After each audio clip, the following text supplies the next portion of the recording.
आज बनवली आहे मस्त खमंग कुरकुरीत आळूवडी। तर नमस्कार, स्वागत आहे तुमचे खमंग रेसिपीज कट्टा या चॅनलवर। मी प्रतिभा तुम्हा सर्वांचे मनापासून स्वागत करते।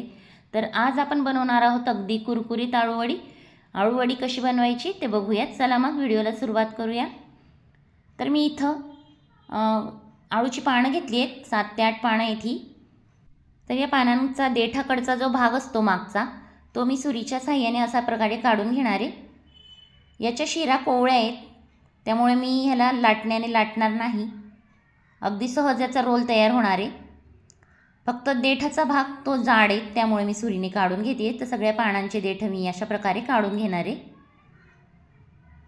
काही पानांना शिरा असतात जाडसर, तर त्या लाटण्याने प्रेस करून घ्यायच्या, पण इथं हे देठ जाड आहेत, त्यामुळे मी हे सुरीने काढून घेते।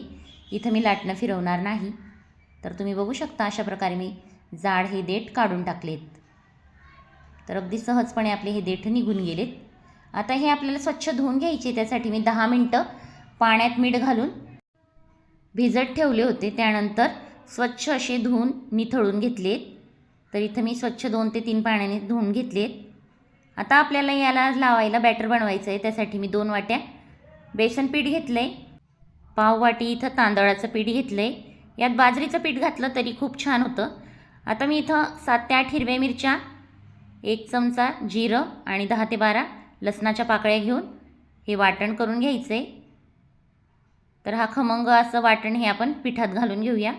त्यानंतर 2 चमचे मिरची पावडर, पाव चमचा हळद, चवीनुसार मीठ घालायचं आहे। इथं छोटी अर्धी वाटी मी गूळ किसून घेतला आहे। एक मोठा लिंबू घेतला आहे। लिंबाऐवजी तुम्ही चिंचेचा कोळ वापरला तरीसुद्धा चालेल, तर मी लिंबाचा वापर इथं केला आहे। 3 चमचे तीळ घालायचे आणि हे छान असं घट्टसर बॅटर बनवून घ्यायचे। तर थोडं थोडं पाणी घालत मी हे बॅटर तयार करून घेणार आहे। तर अशा प्रकारे आपलं हे बॅटर तयार झालं आहे। आता एका चाळणीला मी तेलाने ग्रीस करून घेते आहे। गॅसवर पाणीसुद्धा तापत ठेवलं आहे।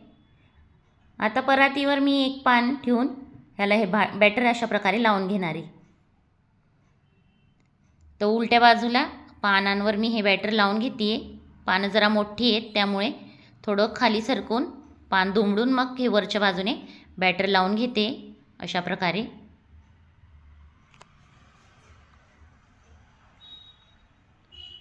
पहिलं पान मी या दिशेने ठेवलं होतं। आता त्याच्या उलट्या बाजूने दुसरं पान ठेवून त्याला पण बॅटर लावून घेणार आहे।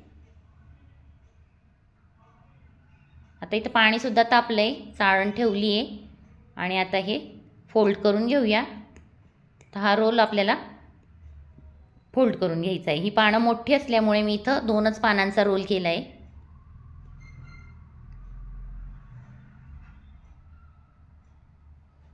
अशा प्रकारे एक व्यवस्थित गुंडाळी करून घ्यायची आहे।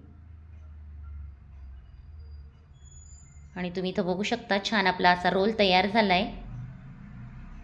काही पानांना मागच्या बाजूला खूप जाड शिरा असतात, त्यामुळे त्या लाटण्याने प्रेस केल्यावरच हा रोल छान बसतो, पण या पानांना शिरा नव्हत्या, देठाकडचा भाग असल्यामुळे मी सुरीने काढून घेतला आहे। त्याच प्रकारे दुसरा रोलसुद्धा आपल्याला इथं करून घ्यायचा आहे। एकदा उलट्या बाजूने पीठ लावून नंतर त्याच्या विरुद्ध दिशेने पान ठेवून हे पीठ लावून घेतले आणि अशा प्रकारे हा रोल गुंडाळून घ्यायचा आहे। तर तुम्ही इथं बघू शकता व्यवस्थित घट्ट अशी गुंडाळी करायची, जेणेकरून आपलं आळूवडी सुटणार नाही, हा रोल सुटणार नाही अशा पद्धतीने। तर त्याच प्रकारे माझा तिसरा रोलसुद्धा तयार झाला आहे। आता हे आपल्याला 10 मिनिटासाठी झाकून उकडून घ्यायचं आहे। तर हाय फ्लेमवरच मी हे उकडून घेणार आहे। तर तुम्ही इथं बघू शकता 10 मिनिटानंतर आपले रोल अगदी तयार आहेत। आता हे थंड होण्यासाठी ठेवूया। आता इथं छान गार होऊ द्यायचे आहेत, पूर्ण वाफ जाऊ द्यायची आहे, त्यानंतरच आपल्याला हे कट करता येईल। तर मोठी परात घेतली मी आणि त्यातच हे रोल कट करून घेणार आहे अशा पद्धतीने। आळूवडी बनवायला अगदी सोपी आहे। तर तुम्ही इथं बघू शकता किती छान आपला हा रोल कट केल्यानंतर याच्या छान दाटसर अशा वड्या तयार झाल्या आहेत, भरपूर लेयर्स त्याला सुटलेत। गुंडाळी करताना एक लक्षात ठेवायचं, मोठे पानं असल्यावर पानांची संख्या कमी ठेवायची। आता इथं तेलसुद्धा आपलं तापलं आहे आणि आपण ह्या वड्या तळून घ्यायच्या आहेत. तर हाय फ्लेमवर तेल छान तापल्यानंतरच आपल्याला त्यात वड्या घालायच्या आहेत. तर मी एक एक करून या वड्या घालून घेते आणि व्यवस्थित आपल्याला हे हाय फ्लेमवर तळून घ्यायचं आहे, उलटपुलट करत, जेणेकरून करपणार नाही, एकसारखा रंग येईल. तर आता या वड्या व्यवस्थित निथळून घ्यायच्या आहेत. इथं छान तळले गेले आहेत. आता या काढून घेते.